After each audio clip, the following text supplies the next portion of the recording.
The warning signals came first. Red lights flashed across every command center in the Xanthari Empire. Admiral Korvac felt his heart race as he read the reports flooding his desk. The humans were coming, for 3 months, the largest war fleet in galactic history had been gathering near the Arcturus system. Ships from 12 different alien species floated in formation, their hulls gleaming under the light of distant stars. The Xanthari Empire had called for help, and every major power in the galaxy had answered. Over 10,000 warships waited in the dark void of space. Massive dreadnoughts from the Valdorian hegemony stretched for miles, their weapon systems glowing with deadly energy. Swift attack cruisers from the Nexari Collective darted between the larger ships like angry wasps. Even the mysterious ethereal conclave had sent their ghost-like vessels, ships that seemed to phase in and out of reality itself. Admiral Korvac stood in the command center of his flagship, the Eternal Dominion. The ship was a monument to Xanthari engineering, armed with enough firepower to destroy entire planets. Around him, his officers worked at their stations with practiced efficiency. They had fought wars across the galaxy for over 1,000 years. They knew what victory looked like. "Sir," called out Lieutenant Krell from the sensor station, "long-range scanners are picking up movement at the edge of the system." Korvac turned toward the main display screen. His scaled hands gripped the rail in front of him as he waited for the data to appear. The humans were finally here. "How many ships?" he asked. Krell looked confused. He checked his instruments again, then looked up at his commander. "Sir, I'm reading only one vessel." "One vessel?" Korvac's voice carried a note of disbelief. "Check your scanners. Run a full diagnostic." The young officer's claws clicked against his control panel as he ran the tests. Other crew members stopped their work to listen. The bridge fell silent except for the hum of the ship's systems. "Scanners are working perfectly, sir," Krell reported.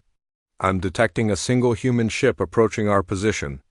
Korvac felt a chill run down his spine, not fear, but confusion. The humans had established their first colony beyond their home sector in the Arcturus system just 2 years ago. The Galactic Council had sent them warnings to withdraw. The humans had refused. Now, facing the largest military force ever assembled, they had sent only one ship. "Size and class?" Korvac demanded. "The vessel appears to be approximately 800 meters in length. It's smaller than most of our destroyers. Energy signature is ... unusual. I've never seen readings like these before." Captain Thex's voice crackled over the communication system from his own ship. The four-armed Valdorian commander sounded as puzzled as Korvac felt. "Admiral, are you seeing this?" "Where's the rest of their fleet?" "I see it, Captain," Korvac replied. "Or rather, I see what isn't there."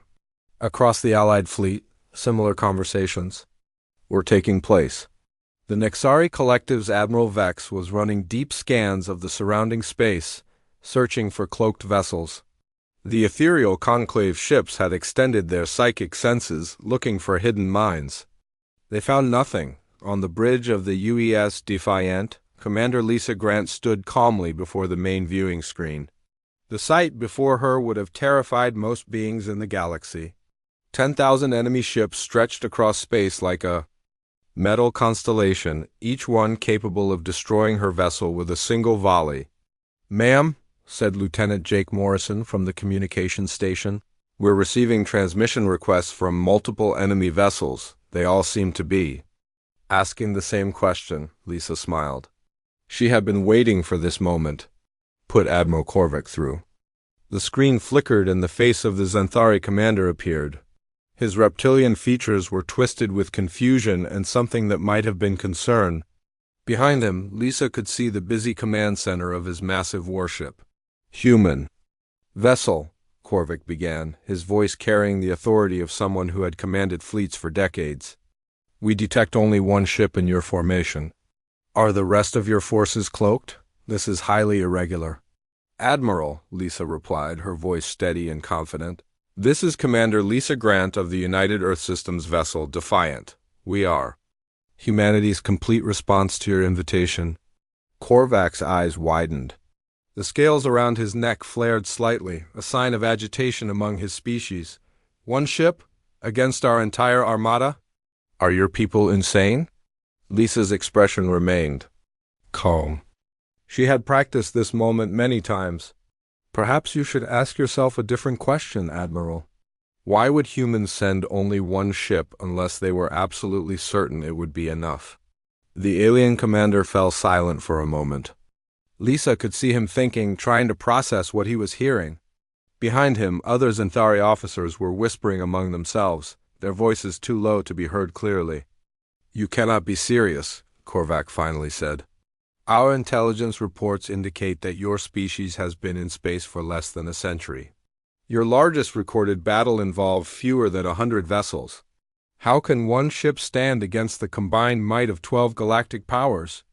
Lisa's smile widened slightly. Admiral, your intelligence reports are correct. We are a young species by galactic standards. We have been in space for only 93 years. Our technology may seem primitive to you, but you're making an assumption. That could prove very costly. What assumption?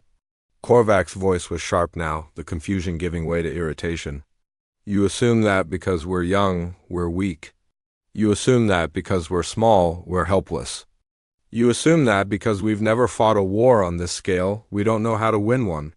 On his own ship, Captain Nex was listening to the exchange with growing unease. His tactical officer, a spindly creature named Hex, was pulling up.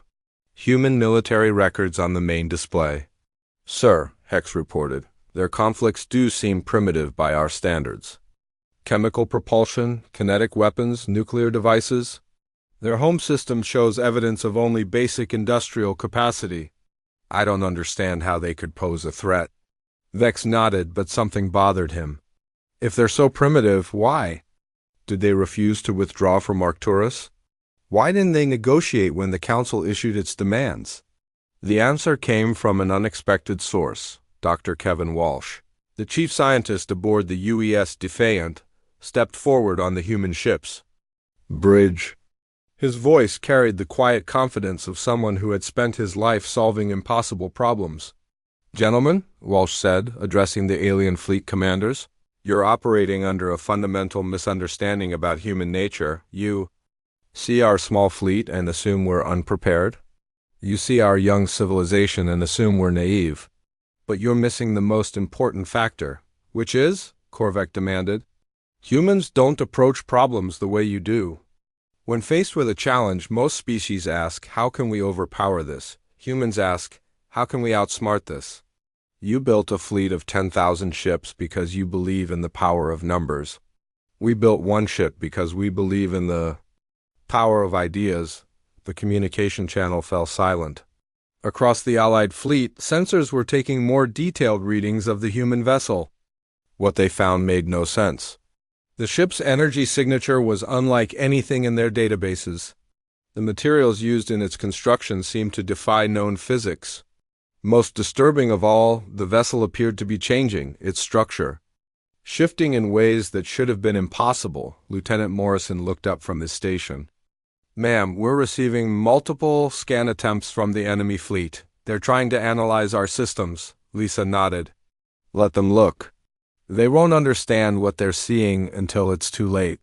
Admiral Korvac was staring at the readings. From his own sensors, his chief engineer, a veteran of 50 battles, was shaking his head in bewilderment. Sir, the engineer said, the human ship is showing energy patterns I've never seen before. It's as if they're using technologies that haven't been invented yet. Impossible, Korvac muttered. No species develops that quickly. But even as he spoke, he felt a growing sense of unease. The humans had sent only one ship. They seemed confident, even calm in the face of overwhelming odds. And their vessel was clearly far more advanced than their intelligence reports had suggested. For the first time in his long military career, Admiral Korvac began to wonder if he had made a terrible mistake. The minutes passed like hours as the alien fleet commanders tried to understand what they were facing. Admiral Korvac paced across the bridge of his flagship, his clawed feet clicking against the metal floor. Every few seconds he would stop. and stare at the main display where the single human ship hung in space like a tiny dot against the vast darkness. "Run the calculations again," he ordered his tactical officer, Commander Zeth. A scarred veteran of dozens of battles looked up from his console. "Sir, the numbers haven't changed. One human vessel against 10,347. Allied ships. The odds are impossible." "Then why aren't they running?" Korvac demanded. "Why aren't they calling for help? Why aren't they trying to negotiate?" Zeth had no answer. In his 50 years of military service, he had never seen anything like this. Enemy forces always tried to even the odds somehow. They brought allies, they used clever tactics, they chose favorable terrain. They didn't just sit in open space and wait to be destroyed. On the bridge of the Valdorian ship Crimson Fang, Captain Nex was having similar thoughts.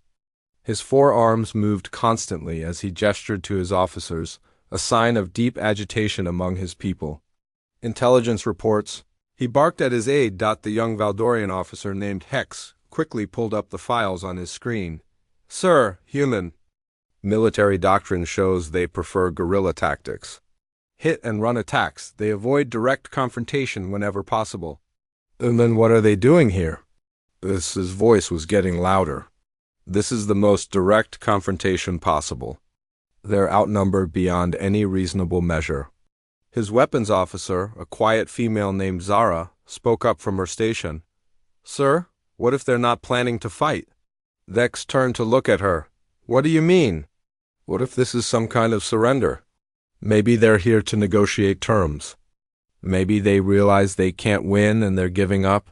The captain considered this possibility. It made sense. The humans were young, new to galactic politics. Perhaps they had finally understood the reality of their situation. "Open a channel to the human vessel," Vex ordered, on the UES Defiant. Lieutenant Jake Morrison looked up from his communications station. "Ma'am, we're receiving another transmission request." "This one is from the Valdorian ship," Commander Lisa Grant nodded. "Put it through." Captain Nex's image appeared on the main screen. His alien features were arranged in what might have been a diplomatic expression. "Human Commander, I am Captain Nex of the Valdorian hegemony.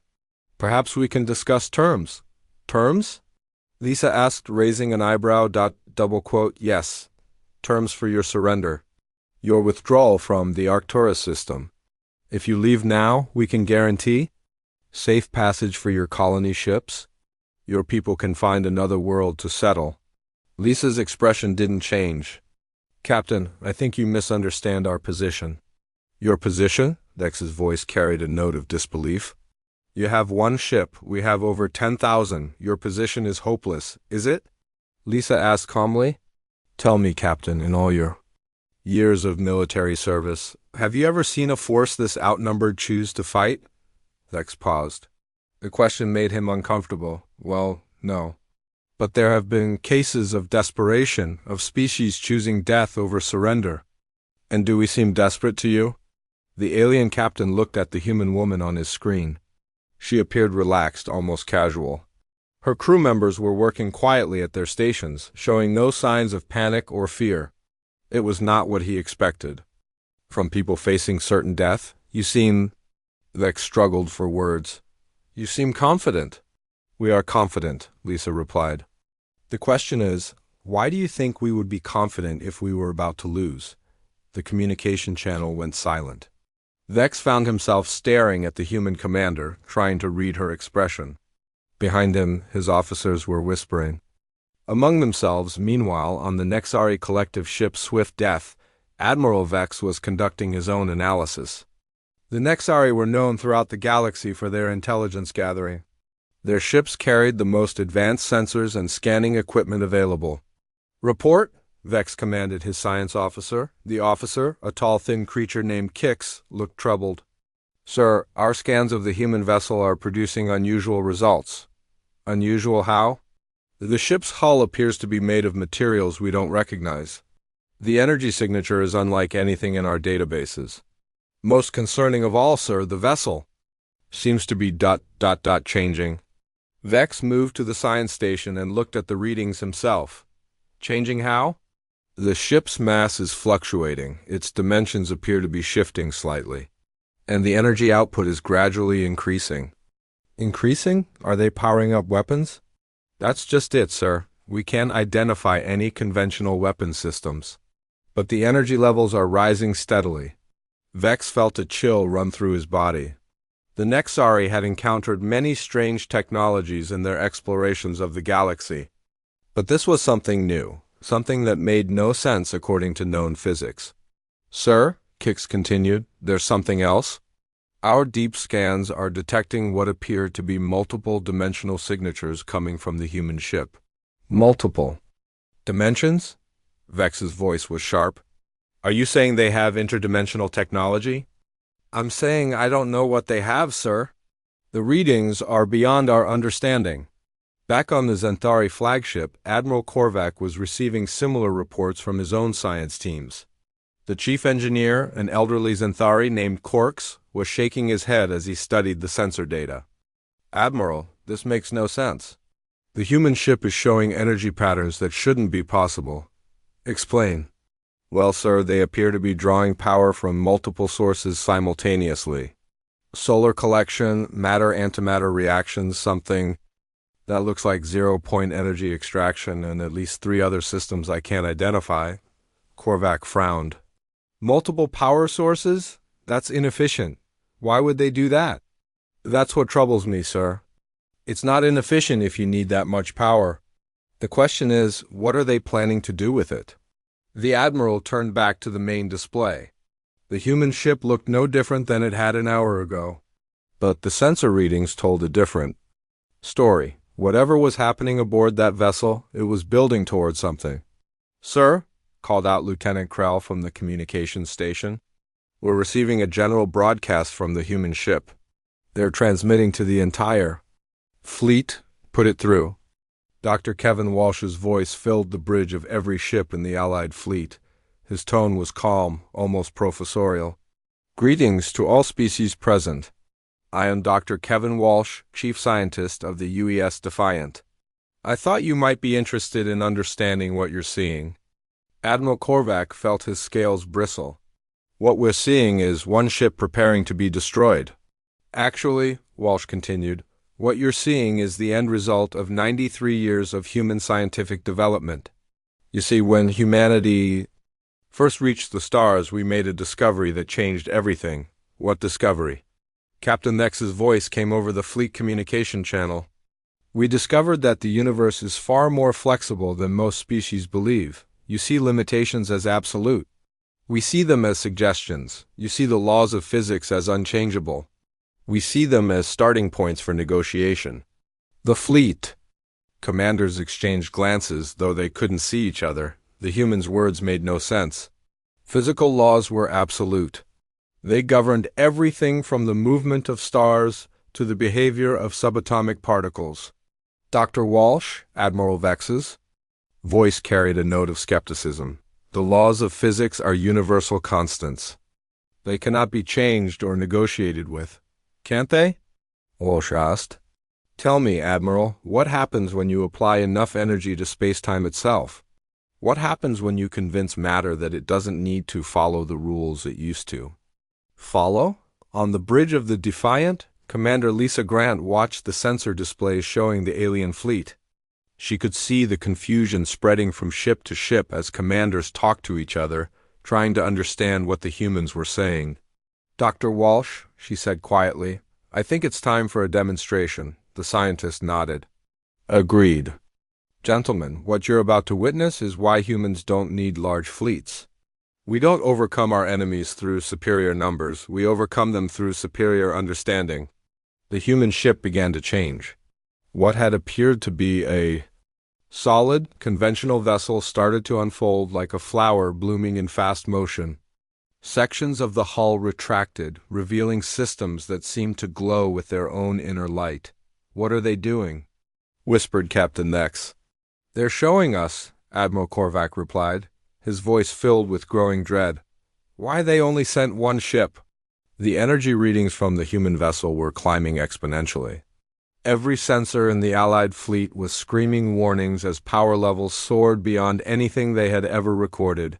The space around the Defiant began to shimmer and distort, as if reality itself was bending under the strain, and still, the ship's transformation continued. Whatever the humans had built, it was unlike anything the galaxy had ever seen. The Allied commanders found themselves facing a terrible possibility. They had not come to destroy a helpless human colony. They had come to witness the birth of a new kind of warfare entirely. The transformation of the human ship sent waves of panic through the Allied fleet. What had looked like a simple vessel moments before was now something entirely different. The UES Defiant unfolded like a deadly flower, revealing systems that seemed to bend light around them. Admiral Korvac gripped the railing of his command platform as his sensors screamed warnings. "Report!" He shouted over the alarms. Commander Zeth's voice was tight with fear. "Sir, energy readings from the human vessel are off the charts. They're producing more power than our entire fleet combined." "That's impossible," Korvac snarled. "No single ship can generate that much energy. Sir, the readings are climbing. Whatever they're doing, it's still building." On the bridge of the Valdorian ship, Captain Nex was receiving similar reports.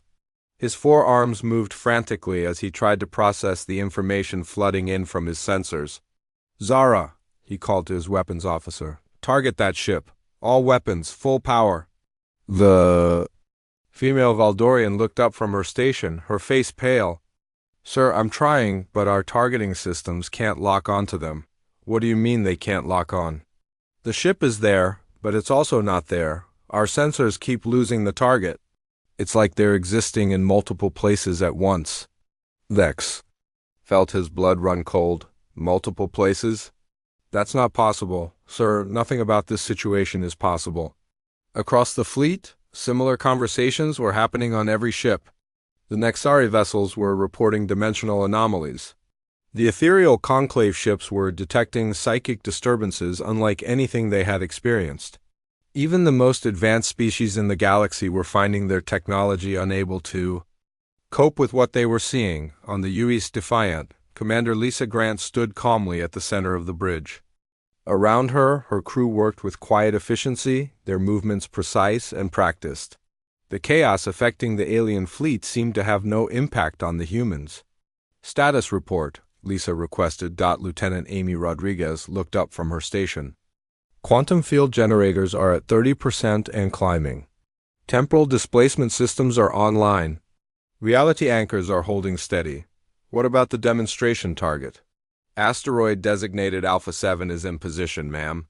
It's a good size for showing our capabilities without causing permanent damage." Lisa nodded. She turned to Dr. Walsh, who was monitoring the ship's advanced systems. "Doctor, are you ready?" Walsh smiled. "Ready as we'll ever be. This should get their attention." The human ship's energy signature suddenly spiked. Every sensor in the Allied fleet registered the change as power levels jumped to impossible heights. The space around the Defiant began to shimmer like heat waves rising from hot pavement. "All ships, this is Admiral Korvac," the Zenthari commander broadcast to his fleet. "Prepare for possible attack. Raise shields, charge weapons." But even as he gave the order, Korvac knew it was useless. Whatever the humans had built, it was operating on principles that made conventional defenses meaningless. Dr. Walsh's voice came over the open communication channel, speaking to all the alien ships. At once. "Gentlemen, we understand your confusion. What you're witnessing goes against everything you know about physics and engineering. Then explain it," Captain Nex demanded, his voice cracking with stress. "Gladly," Walsh replied.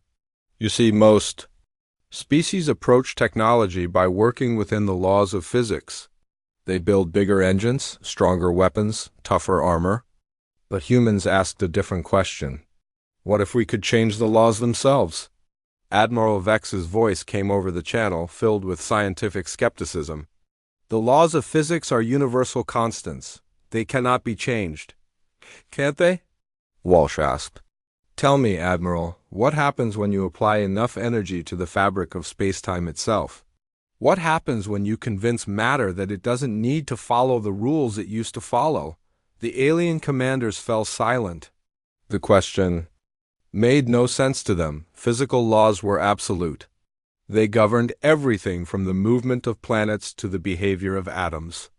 Let me show you, Walsh continued. Lieutenant Rodriguez, please target the demonstration asteroid. Amy Rodriguez's fingers moved across her control panel. Target acquired. Quantum field generators are now at full power. Proceed with the demonstration. The space around the UES Defiant began to distort more dramatically. Reality itself seemed to bend and twist as the ship's systems reached full activation. The asteroid that had been selected for the demonstration, a rock about the size of a small moon, hung in space several thousand kilometers away. What are they going to do? Whispered Lieutenant Krell on the Xanthari flagship. His question was answered in the most disturbing way possible. The asteroid simply stopped existing. It didn't explode. It didn't break apart. It didn't vaporize. One moment it was there, a solid chunk of rock and metal that had existed for billions of years. The next moment it was gone, as if it had never been there at all. The silence that followed was deafening. On every ship in the Allied fleet, crew members stared at their sensors in disbelief. The asteroid had been completely removed from reality. Not destroyed, but erased from existence itself. How? Admiral Korvac's voice was barely a whisper. Dr. Walsh answered with the patience of a teacher explaining a simple concept to children. We convinced the universe that the asteroid never existed. We rewrote the local laws of physics to exclude that particular piece of matter from reality. That's impossible, Vex protested. You can't just erase things from existence. Why not? Walsh asked. You accept that matter and energy can be converted from one form to another. You accept that space and time are linked. You accept that gravity can bend light. Why is it so hard to accept that reality itself can be edited? Captain Vex found his voice. Because if you can do that, then nothing is safe. No defense, no weapon, no strategy matters. Now you're beginning to understand, Commander Lisa Grant said, her voice carrying across the communication channel. This is why humans sent only one ship. We don't need 1,000 vessels when we can simply convince the universe that enemy ships don't exist. The implications of what they were hearing hit the alien commanders like physical blows. If the humans could erase matter from existence, then every ship in their fleet was helpless.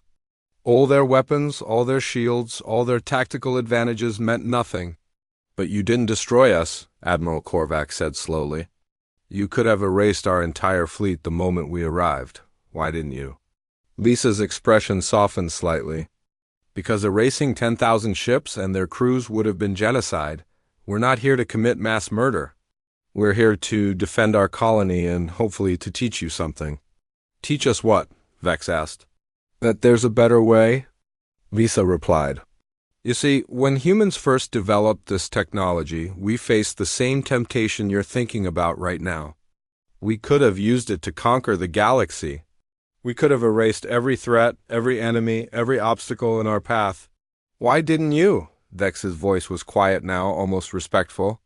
Because we learned something important during our development. As a species, true power isn't about the ability to destroy. It's about the wisdom to know when not to use that ability. Dr. Walsh stepped forward on the bridge of the Defiant. Every species we've studied has followed the same pattern. When they develop powerful weapons, they use them. When they build large fleets, they use them to conquer. But humans asked a different question. What if we built something so powerful that we never had to use it? The alien commanders were beginning to understand. The humans hadn't built a weapon of mass destruction. They had built something far more dangerous and far more valuable. They had built a tool for peace. So what happens now? Admiral Korvac asked. Now, Lisa said, you have a choice. You can continue to see us as a threat to be eliminated, in which case we'll be forced to defend ourselves. Or you can see us as potential allies, in which case we can teach you things that will change your entire understanding of the universe. The massive alien fleet hung motionless in space, its commanders paralyzed by the revelation of what they faced.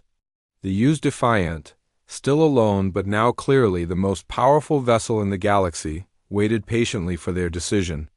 "What do you want from us?" Captain Nex finally asked.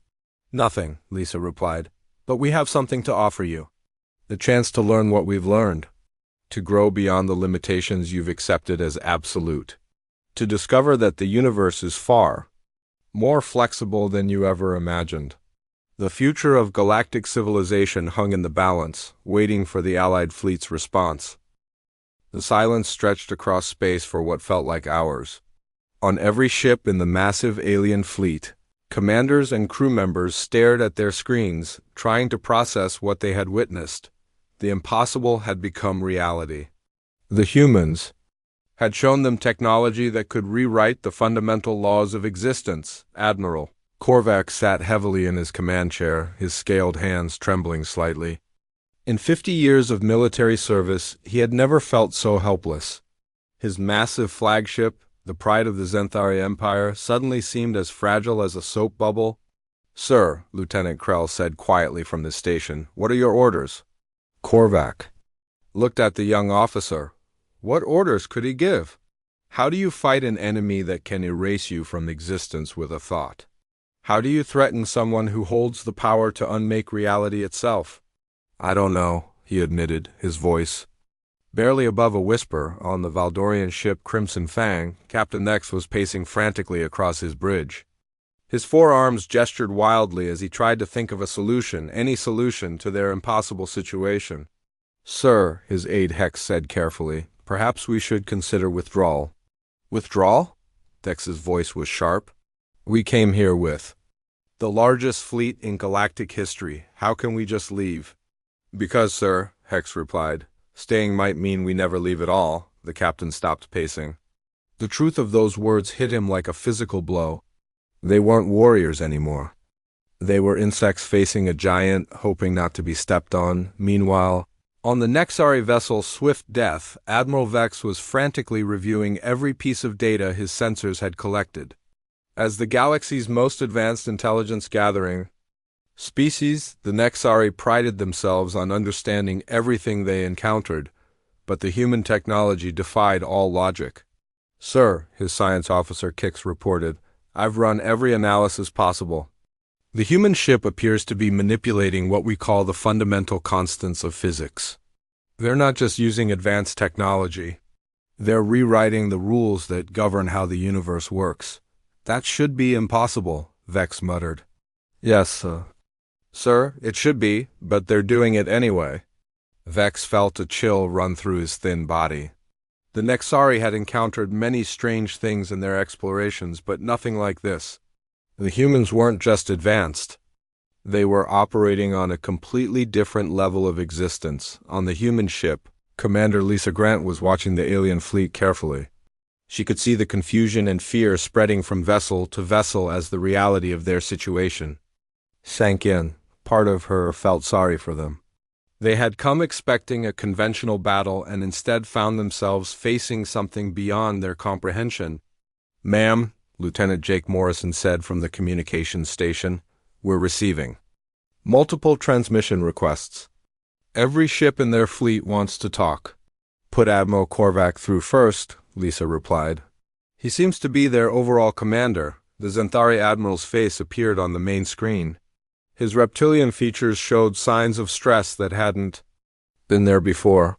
Behind him, Lisa could see his crew working frantically at their stations. "Commander Grant," Korvac began, his voice strained, "we need to discuss terms." "Terms?" Lisa asked, though she already knew what he meant. "Terms for our withdrawal. Terms for ... for our survival." Lisa felt a pang of sadness. These beings had come to destroy her people's colony, but now they were begging for their lives. There was no honor in that for anyone. "Admiral," she said gently, "we're not here to destroy you. We never were." "But you could," Korvac stated. "It wasn't a question."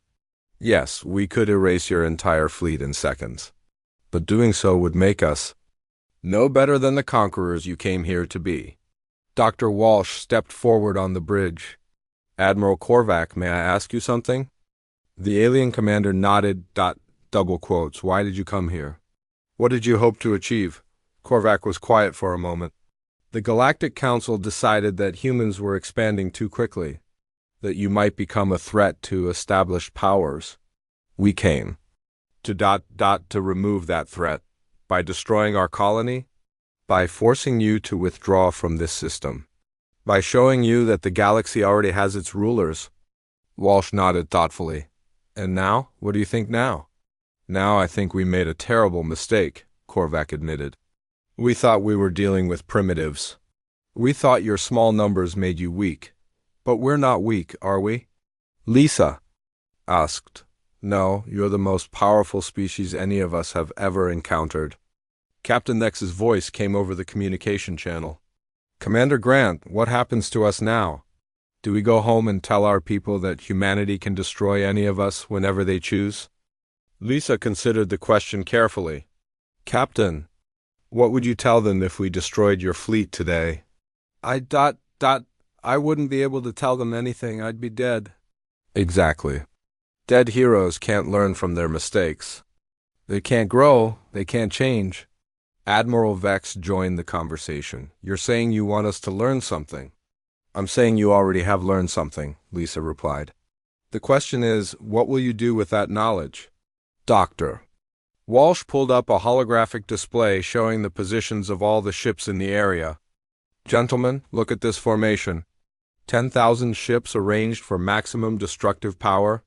Every weapon pointed at a single target. This is how your species approach problems, isn't it? With overwhelming force. It's how we've always done things, Korvac said defensively. And how has that worked out for you? Walsh asked. How many wars have you fought? How many worlds have been destroyed? How many species have been driven to extinction? The alien commanders fell silent. The truth was uncomfortable. Galactic history was written in blood and fire. Entire civilizations had been wiped out in the name of security, expansion, and resources. We offer you a different path, Lisa said. Instead of using force to solve problems, we use intelligence. Instead of destroying what we don't understand, we learn from it. Instead of conquering others, we invite them to grow with us. But your technology, Vex protested, it's too dangerous. What if it falls into the wrong hands? What makes hands wrong? Walsh asked. Fear? Anger? The desire to control others? Yes, exactly. Then perhaps the real question is not who has the technology, but whether they have the wisdom to use it properly. Lieutenant Amy Rodriguez looked up from her station. Ma'am, I'm detecting movement in the alien fleet. Several ships are powering down their weapons. Lisa nodded. Which ships? The ethereal conclave vessels, about half the Nexari fleet, and some of the smaller independent ships. Admiral Korvac's voice was heavy with resignation. My ships will power down as well. There's no point in maintaining a threatening posture against an enemy that could erase us all. Captain Nex's image appeared on the screen alongside Korvac's. The Valdorian hegemony will also stand down. But I have to ask, Commander Grant, if your people are so advanced, so powerful, why haven't you already taken over the galaxy? Lisa smiled for the first time since the conversation began. Because taking over the galaxy was never our goal, Captain. We're not interested in ruling others. We're interested in exploring, learning, and growing. Conquest is for species that have run out of better things to do. Then what do you want? Korvac asked. We want what every intelligent species should want, Dr. Walsh answered.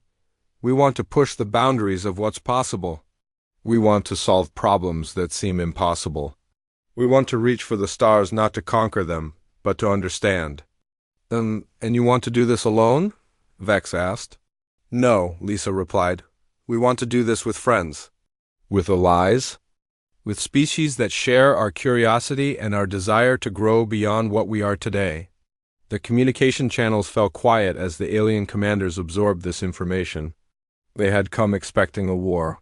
Instead, they had found an invitation to something entirely different. What would this alliance look like? Korvac asked slowly.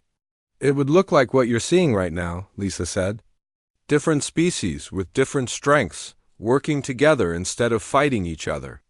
It would look like sharing knowledge instead of hoarding it. It would look like exploration instead of conquest. And if we refuse? Vex asked. Lisa's expression became serious. Then you go home. You tell your people what you've seen. And you pray that the next time our paths cross we're still feeling this generous. The choice was clear, and the future of the galaxy hung in the balance. The decision came slowly, like dawn breaking across a dark world. One by one, ships in the massive alien fleet began to power down their weapon systems. The process started with the smaller vessels, the independent traders and explorers who had been dragged into this conflict by their larger allies. Then the mid-sized ships followed, and finally, the great dreadnoughts themselves went dark. Admiral Korvac watched his tactical display as the indicators changed from red to yellow to green. His entire fleet was standing down, abandoning the attack formation they had held for months. It felt like surrendering, but he knew it was something else entirely. It was choosing to live. Signal the fleet, he told Lieutenant Krell. All ships are to maintain position, but cease hostile operations. We are entering negotiations. On the bridge of the UES Defiant, Commander Lisa Grant watched the same process with mixed feelings. Relief was the strongest emotion, but there was also sadness. These beings had traveled across the galaxy with the intention of destroying her people's home, but she took no joy in their defeat.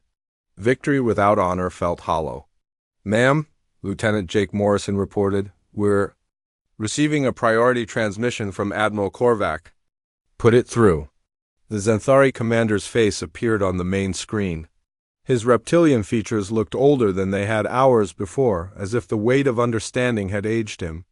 Behind him, his bridge crew worked quietly, their movements careful and respectful. "Commander Grant," Korvac began, "I wish to formally request a ceasefire and the opening of diplomatic discussions." "Granted," Lisa replied immediately. "What are your terms?" "Terms?" Korvac looked confused. "Commander, we are the ones requesting mercy. You set the terms." Lisa shook her head. "Admiral, that's not how this works. We don't want to dictate terms to you. We want to find a solution that works for everyone." Dr. Walsh stepped forward. "Admiral, may I suggest that we start with a simple question? What do each of our peoples actually need?" Korvac considered this. The Xanthari Empire needs security. We need to know that our worlds are safe, that our trade routes are protected, that our way of life can continue. "And the other species?" Lisa asked. "Captain X, what do the Valdorians need?" The four-armed captain's image joined the conversation. "Resources, new worlds to settle, room for our growing population. The galaxy is vast, but the best worlds are already claimed." Admiral Vex of the Nexari added his voice to the discussion. "Knowledge. We need to understand the universe around us." "Information is life to my people," Lisa nodded thoughtfully. "And humans need the same things, really. Safety for our families, room to grow, and the chance to learn and explore." "It sounds like our needs aren't really in conflict." "But the galaxy isn't unlimited," Vex protested. "There are only so many habitable worlds, so many resources to go around." "Are there?" Dr. Walsh asked. "Captain, how many worlds in this galaxy do you consider habitable?" "Perhaps 10,000, maybe 20,000 with terraforming." Walsh smiled. "What if I told you that number could be 1,000,000? What if we could make any world habitable? What if we could create resources instead of just finding them?" The alien commander stared at him in silence. The implications were staggering. "You can do that?" Vex asked, his voice filled with scientific curiosity. "We can teach you to do that," Walsh replied. "The same principles that let us rewrite reality can be used to transform dead worlds into gardens. The same technology that erased that asteroid can convert raw matter into anything we need." Admiral Korvac leaned forward in his chair. "Why would you share such knowledge with us? We came here to destroy you." "Because," Lisa said simply, "fighting over scraps when you could have abundance is stupid." Because competition for limited resources leads to war, but cooperation with unlimited resources leads to peace. Lieutenant Amy Rodriguez looked up from her station. Ma'am, we're receiving transmission requests from several other ships in the fleet. They want to join the conversation. Put them through. More faces appeared on the screen as commanders from different species added their voices to the discussion. A graceful being from the ethereal conclave spoke in musical tones. The humans speak of transformation. Our people have long sought to transcend physical limitations. Could your technology help with this goal? Absolutely, Walsh replied. Reality manipulation works on consciousness as well as matter. We could help your people achieve forms of existence you've never imagined. A gruff captain from the Industrial Consortium asked practical questions. What about trade? Economics? If you can create anything from nothing, what happens to our entire economic system? Lisa considered this carefully. That's a good question. Creating matter is one thing, but creating value is another. You still need ideas, art, culture, experiences. You still need people to dream up new things to create. The economy wouldn't disappear, it would transform. The conversations continued for hours. Each species brought their concerns, their fears, their hopes to the discussion. Slowly, a new picture began to emerge. Instead of a galaxy divided by competition and conflict, they were talking about a galaxy united by shared purpose and unlimited potential. There's one thing I don't understand, Admiral Korvac said eventually. If humans have had this technology for years, why didn't you use it before now? Why wait until we force this confrontation? Lisa was quiet for a moment before answering. Because we learned something important during our development, Admiral. Power without wisdom is destruction. We needed to be sure we were ready to use these abilities responsibly. And are you? Ready, I mean? That's what today was about, Dr. Walsh explained. We could have destroyed your fleet the moment you arrived. Instead, we chose to talk. We chose to demonstrate rather than annihilate. We chose to offer partnership instead of demanding surrender. Captain Nex spoke up, but what if we had chosen to fight anyway? What if we had attacked despite your demonstration? Lisa's expression became serious. Then we would have done what was necessary to protect our people. But we hoped it wouldn't come to that. And if we refuse your offer of alliance now? Vex asked. Then you go home, Lisa replied. You tell your people what you've seen. You make your own choices about what kind of future you want, but you won't force us to join you? Force has no place in real friendship, Walsh said. An alliance built on fear isn't an alliance at all. It's just slavery with better public relations. The communication channels fell quiet as the alien commanders considered their options. They had come expecting a simple conquest and instead found themselves facing the most complex decision in galactic history. Finally, Admiral Korvac spoke for all of them. Commander Grant, on behalf of the Xanthari Empire and our allies, I formally request to open diplomatic relations with humanity. We would like to explore the possibility of joining your alliance. Our alliance? Lisa corrected gently. If we do this, we do it together, as equals. Even after we came here to destroy you? Especially because of that, Lisa replied. Anyone can be friends with people who never threaten them. Real friendship means choosing cooperation even when you have reasons for conflict. Over the following days, the massive fleet that had come to wage war became the foundation for something entirely new. Ships that had been arranged for battle were reorganized for exploration. Weapon systems were powered down and replaced with scientific equipment. The largest military force in galactic history transformed into the largest peaceful expedition ever assembled. The UES Defiant, no longer alone, took its place at the center of a new kind of fleet. A fleet dedicated not to conquest but to discovery. Not to domination but to cooperation. Not to taking from the universe but to giving back to it, and in command centers across 12 different species. Military leaders began asking new questions. Not, how can we defeat our enemies? But what wonders might we discover together? The age of human expansion into the galaxy had begun not with the roar of weapons, but with the quiet voice of wisdom offering a better way forward.